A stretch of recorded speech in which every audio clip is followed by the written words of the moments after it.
Well, this is just the latest in a series of talks held between Ukraine and the US and also the US and Moscow.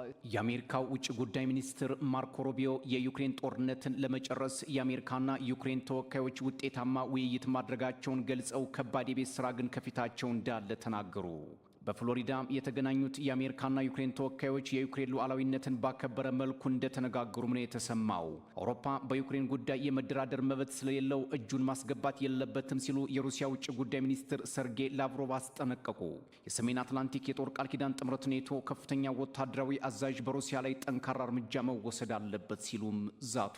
ወደ አራተኛ ዓመቱ የተሻገረውንና አስከፊውን የሩሲያና ዩክሬን ጦርነትን ለማስቆም በአሜሪካ ፍሎሪዳ የተገናኙት ከፍተኛ ባለስልጣናት ዋና የመወያያ አጀንዳቸው ተጨባጭ የደህንነት ዋስትና ለዩክሬን መስጠት እንደነበር መረጃዎች አሳይተዋል። ማርኮ ሩቢዮ ከዩክሬን ብሔራዊ የጸጥታና መከላከያ ምክር ቤት ኃላፊ ሩስተም ኡሜሮቭ ጋር በነበራቸው ቆይታ ውይይቱ ውጤታማ የነበረ ግን ብዙ ስራም የሚጠይቅ ብለውታል። ይህ የሩቢዮ ንግግር ፖለቲካዊ አንድምታው ቀላል አይደለም ይላሉ ተንታኞች። አንድም የትራምፕ የሰላም እቅድ ብዙ ያላሟላቸው ነገሮችን ያሳያል፣ አንድም ዩክሬን በእቅዱ ላይ ጥርጣሬዋን ገልጻለች፣ በዚህ ያልተቀበለቻቸው አንቀጾች ሊኖሩ ይችላል፣ አንድም ምዕራባውያን እኛ ከሌለንበት እቅዱ ሰራም የሚል ትችት አቅርበው ሊሆን ይችላል። አንድም የትራምፕ ወላዋይነት በእቅዱ ላይ እንደገና መልሶ ይከለስ የሚል ሐሳብ ሰጥተው ሊሆን ይችላል። አንድም ሩሲያም የጠየቀቻቸው ግዛቶች በዩክሬን በኩል ቅሬታ ቀርቦባቸው ሊሆን ይችላል። ከዋሽንግተን እስከ ብራሰልስ ከጄኔቫ እስከ ሚያሚ ብሎም እስከ ፍሎሪዳ የተደረጉት ውይይቶች ከባድ መሆናቸውንና ብዙ ውስብስብ ነገሮች መኖራቸውን የሚያሳዩት ፍሎሪዳ ውሳኔ ላይ የደረሰው ንግግር ቀጣይ ወዴት እንደሆነም ገና አልታወቀም። በዚህ ስብሰባ ማርኮ ሩቢዮ፣ ዊትኮፍና መደበኛ ባልሆነ መልኩ ደግሞ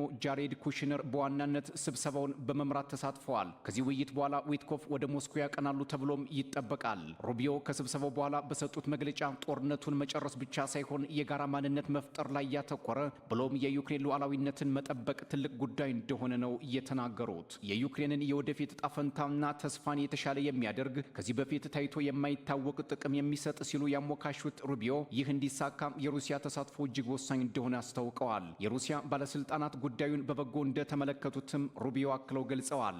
ዩክሬንን በመወከል በፍሎሪዳ የተገኙት ሩስተም ኡሜሮቭ ዩክሬን ብሔራዊ ደህንነቷንና ጥቅሟን ለማስጠበቅ የተሳተፈችበት ጄኔቫ ከነበረው ውይይት የተሻለ ሲሉም ተናግረዋል። ለዩክሬንና ሕዝቧ ሰላም እንዲመጣም ትልቅ መሻሻል የታየበትም ሲሉ አወድሰውታል። የሩሲያና ዩክሬን ነገር አሁንም ከውዝግብና ጣልቃ ገብነት ከመራቅ አልተቆጠበም። የሩሲያ ውጭ ጉዳይ ሚኒስትር ሰርጌይ ላቭሮቭ ከዩክሬን ጋር የሚደረገው ድርድር የተሳካ እንዲሆን አውሮፓውያንና መሰሎቻቸው እጃቸውን መሰብሰብ ይኖርባቸዋል ሲሉ በብርቱ አስጠንቅቀዋል። አውሮፓ ህብረትና ዩናይትድ ኪንግደም እንዳይሳካ ለማድረግ የሚሄዱበት ርቀት ተገቢነት የለውም ሲሉም ወቅሰዋል። ላቭሮቭ አውሮፓውያን በዩክሬን ጉዳይ ሚናቸው ተነፍጓል፣ ከዚህ በኋላ ምንም አይነት ተጽዕኖ ማድረግ ከማይችሉበት ደረጃ ላይ መድረሳቸውን ማወቅ ይኖርባቸዋል ሲሉ አክለው ገልጸዋል። ሰርጌይ ላቭሮቭ ምዕራባውያን አሁን ላይ ያሻግሮ ከማየት ውጭ ሌላ ነገር ማድረግ አይችሉም ሲሉ መናገራቸው ምናልባት እኛ ካልተሳተፍንበት የዩክሬን ሰላም ሊሳካ አይችልም ሲሉ ለከረሙት ብራሰልሳውያን ጥያቄ መፍጠሩ የማይቀር መሆኑም እየተነገረ ነው። ኔቶና የአውሮፓ ህብረት የዩክሬንን ጉዳይ አጀንዳቸው አድርገው መቆየታቸው የሚታወስ ሲሆን የሩሲያ ባለስልጣናት ይህ ጣልቃ ገብነት ጦርነቱን ከማባባስ ባለፈ ጠቀሜታ የለውም ሲሉ መክረማቸውም የሚዘነጋ አይደለም።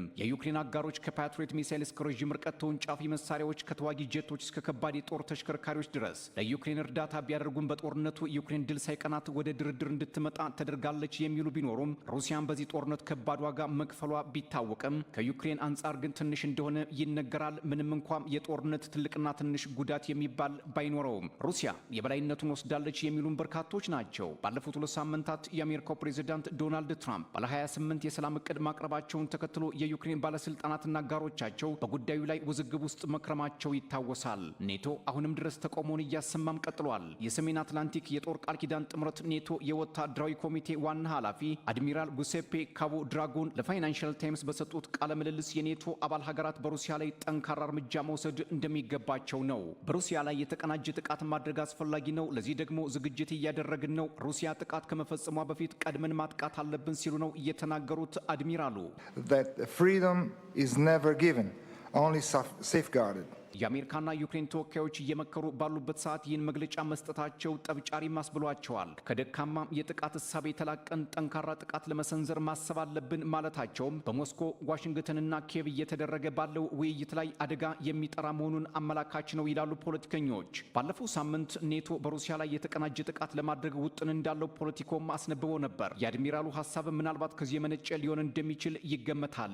ኔቶ ከመጀመሪያውም የትራምፕ እቅድ ላይ ቅሬታ ማቅረቡ የሚዘነጋ አይደለም። የለም። ሆኖም ኔቶ የዋሽንግተንን እቅድ ለመቀልበስ አልተቻለም የሚል ትችትም እየቀረበበት ይገኛል። በቤልጅየም የሩሲያ አምባሳደር ዴኒስ ጎንቻር የኔቶ አባል ሀገራት ጦር መጎሰም ይናፍቃሉ ሲሉ ባለፈው ሳምንት ወቅሰዋቸዋል። ከኔቶና አውሮፓ ህብረት አባል ሀገራት የሚወጡ መረጃዎች ዩክሬን የሰላም እቅዱን እንዳትቀበል ለማድረግ ግፊት እየፈጠሩ ነው የሚል ከሩሲያ ባለስልጣናትም ይደመጣል። በሌላ በኩል ዎል ስትሪት ጆርናል ይዞት በወጣው ዘገባ ደግሞ ዋና ዋና ጉዳዮች ገና አልተፈቱም ነው ያለው። እንደ ዘገባው ከሆነም የሩሲያና አሜሪካ ተደራዳሪዎች በምርጫና ግዛት ዙሪያ የተወሰኑ መግባባት ላይ ቢደርሱም በጸጥታ ዋስትና ግን አለመስማማት ላይ መሆናቸውን ነው ያመላከተው። አሁን ላይ በተደረጉ ውይይቶች የጸጥታ ዋስትና በኪየቭና ዋሽንግተን መካከል አለመግባባት መፍጠሩን ነው።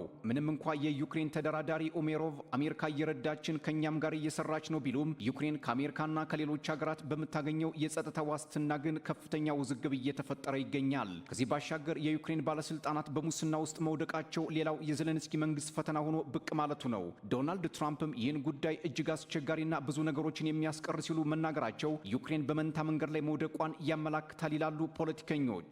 አንደኛው በሙስና የተጠረጠሩት ከፍተኛ ባለስልጣን በድርድሩ ግንባር ቀደም የነበሩትና የዘለንስኪ የቅርብ አማካሪ አንድሬ የርማርክ መሆናቸው ደግሞ ዩክሬን ውስጣዊ አስተዳደሯ የመናጋት ምልክትን የሚያሳይ ነው አስብሎታል። The end goal is obviously not just the end of the war, obviously that's essential and fundamental. We want to see the end of the killing